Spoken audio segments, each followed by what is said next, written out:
ఈరోజు వాక్య ధ్యానం. యెహోవా దయచేసి నన్ను రక్షించుము. యెహోవా నా సహాయమునకు త్వరగా రమ్ము. కీర్తనలు 40:13. సహాయము చేసే దేవుడు. సహాయము కొరకు మనుషులను అభ్యర్థించడం వ్యర్థం. వారిని ఆశ్రయించి అబాసు పాలవడం ఖాయం.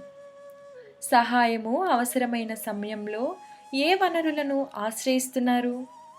దావీదును అనేక ఆపదలు చుట్టుముట్టినప్పుడు తన హృదయము ఎంతో అధైర్యపడింది. అటువంటి సమయాల్లో దావీదు దేవుని వైపు తిరిగేవాడు. తనను రక్షించమని దేవుని వేడుకున్నాడు. ఏమాత్రం ఆలస్యం చేయకుండా త్వరగా సహాయం చేయమని ప్రాధేయపడ్డాడు. అలాగే మనకు ఎదురైన అపాయాల్లో, ఆపదల్లో దేవుడే రక్షకుడు, సహాయకుడు.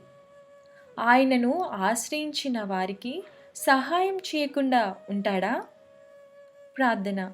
దేవా, మా సమస్యలలో సమయోచితమైన ఆలోచనలను దయచేసి మాకు సహాయం చేయండి.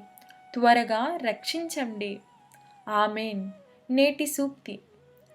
సహాయము వచ్చే వరకు వేచి ఉండు. ఆలస్యమైతే అలయకు, విసిగి వెనుదిరగకు.